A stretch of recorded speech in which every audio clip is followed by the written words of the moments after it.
ओम शांति। आपका प्रश्न है, आत्मा में 84 जन्मों का पाठ भरा हुआ है।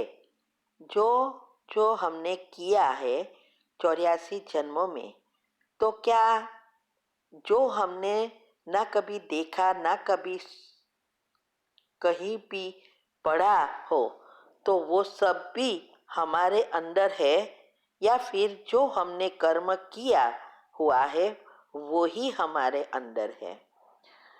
उत्तर है, देखो, आत्मा जो कुछ देखती है, सुनती है, खाती है, टच करती है, वो सब उस अनुसार उसके अंदर विचारों की उत्पत्ति होती है। और वो विचारों की उत्पत्ति हमारी भावना, माना विचारों की उत्पत्ति से जो भावनाएं उत्पन्न होती है, उस अनुसार वो हमारे आत्मा में छपता जाता है, उसकी लकीर बनती है। फिर जितनी हमारी गहराई से भावना उत्पन्न होती है, वो जल्दी रिएक्ट करता है, प्रैक्टिकल कर्म में आता है। लेकिन जो सिर्फ विचार चला, जैसे हमने देखा लेकिन देखा ऐसा लगता नहीं, हमें याद भी नहीं रहता, उसकी लकीर बहुत कम होती है। तो कोई भी चीज आप कितनी बार कैसे सोचते हैं, उस अनुसार कर्म बनते हैं, लेकिन छपा तो सब कुछ है। कोई चीज ऐसी नहीं है जो स्थूल चीज जो भी हमने विचार किया है या सूक्ष्म में, वो सब छपता है।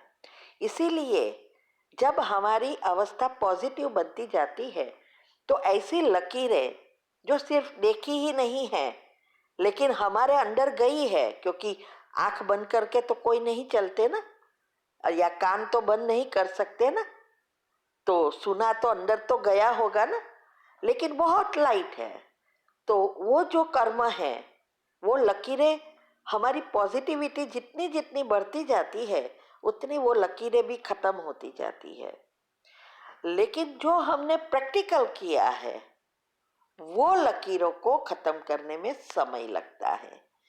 तो 84 जन्मों का पाठ का अर्थ ही यह है, आत्मा ऊपर से नीचे आई और उसको ब्रेन मिला, तो मन सोचना शुरू करता है, और 5 इंद्रियां सारी आत्मा से जुड़ी है, और फिर कर्मेंद्रिया जुड़ी है। तो इंद्रियों द्वारा हमने जो भी किया, चाहे स्वर्ग में, चाहे सतयुग, त्रेता, द्वापर, कलयुग में, वो सब हमारे अंदर भरा है। इसीलिए कई बार मुरली में आता है कि आपका पॉजिटिव विचार से या सुदर्शन चक्र से आपके पाप कर्म भस्म होते जाते हैं। तो इसका कारण यही है। और ये भी कहते हैं ना कि पिछले जन्मों का कर्म हिसाब किताब चुकता करना इजी है, लेकिन इस जन्म में बीके बनने के बाद जो भी कर्म किए हैं, वो कर्म भस्म करने में बहुत डिफिकल्ट है। तो ये इसीलिए क्योंकि हमें ज्ञान होते हुए भी हम कर्म करते हैं, और वो भी हम गहराई में जितना ले जाते हैं, उतना उसका जो लकीरें बनती है, वो लकीरें बहुत घट्ट बन जाती है। और वैसे भी एक का पदम गुना प्राप्ति है, तो एक की पदम गुना पाप भी बनना होता है ना, क्योंकि कर्म की गति इक्वल एंड अपोजिट होती है। तो भक्ति में जब थे, जब ज्ञान में नहीं थे, तो एक का एक था। अभी यहाँ एक का 1000 है, तो पाप भी एक का 1000 होगा ना। इसीलिए हमें नए पर ध्यान भी देना है, जिससे हमारे कोई पाप कर्म ना बने, और पुराने को पॉजिटिव विचार और योग से खत्म करना है। ठीक है। ओम शांति। ओम शांति। आपका प्रश्न है, मुझे योग में नींद आती है और झुटके भी खाती हूँ।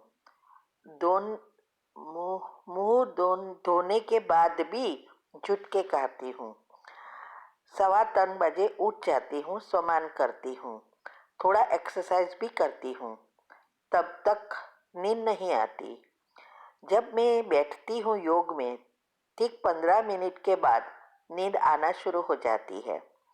मैं ज़्यादा देर बैठ के कोशिश करती हूँ, पर झुट के खाता हूँ। क्या करूँ योग में नींद के लिए? उत्तर है, पहले तो मैं ये कहूँगी कि निंद्राजीत बनने के लिए जो मैंने विधि बताई है, जिससे हम खुद निंद्राजीत बने।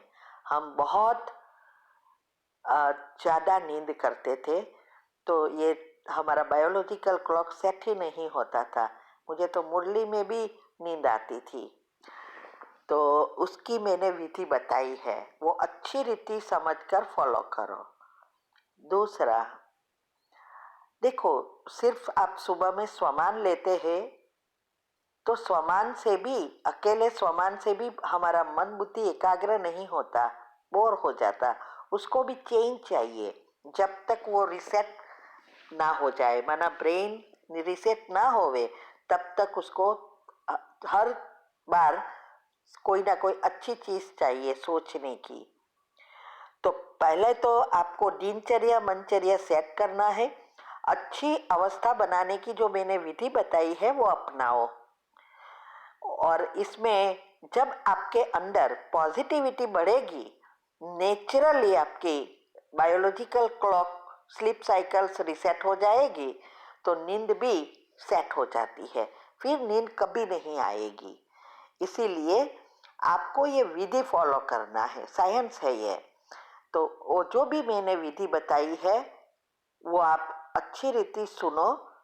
रोज ग्रुप में भी आती है और यूट्यूब पर भी रखी है हमारी चैनल पर। तो वो समझकर उस विधि से करेंगे तो ऑटोमेटिक आपकी सारी सिस्टम रिसेट हो जाएगी। दूसरा यह है कि पहले एक्सरसाइज नहीं करना है। देखो, आप 3:15 को उठ जाते हो, तो वो समय क्यों ना योग करें? क्योंकि एक्सरसाइज करते हैं तो शायद आप ना स्वमान चलाते होंगे ना योग करते होंगे।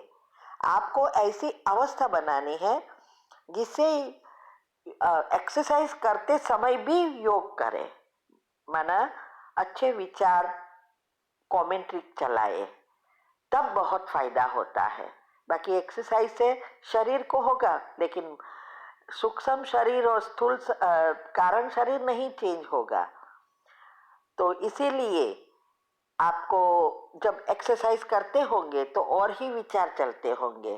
फिर योग में आपकी खुद की कमेंट्री नहीं चलेगी तो नींद आएगी। बहुत सारे ऐसे कारण होते हैं, तो आपको चेक करना है। तो हमने जो दिनचर्या मनचर्या सेट करने की विधि बताई है वो फॉलो करो। आप खुद उस अनुसार कमेंट्री बना भी सकते हैं और उपयोग कर भी सकते हैं। जब आप खुद कमेंट्री चलाएंगे तब ही फायदा होगा। ये तो सब एग्जाम्पल के रूप में मैंने रखा है। तो सुबह में उठ के क्या करना है, 5 मिनट की कमेंट्री, फिर कैसे फ्रेश होना है, फिर कैसे ये करना, सब मैंने बताया है। और निंद्राजीत बनने के में भी बताया है कि मुंह धोकर भी फिर बैठ नहीं जाओ ना, चलते चलते योग करो, कुछ पढ़ो, चलते फिरते एक्टिव करो मन बुद्धि को, और फिर बैठो और अलर्ट होना है। ये विधि मैंने बताई है। तो ये सब करेंगे तो आपको ना झुटका आएगा।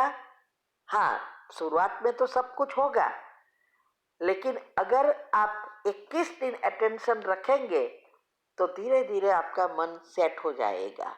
तो उसको चेंज चाहिए। स्वमान का भी तब काम करता है जब आपके मन बुद्धि पर कंट्रोल आ जाता है। तो आपको खुद को चेक करना है और विधि फॉलो करना है अवस्था बनाने की। ओम शांति।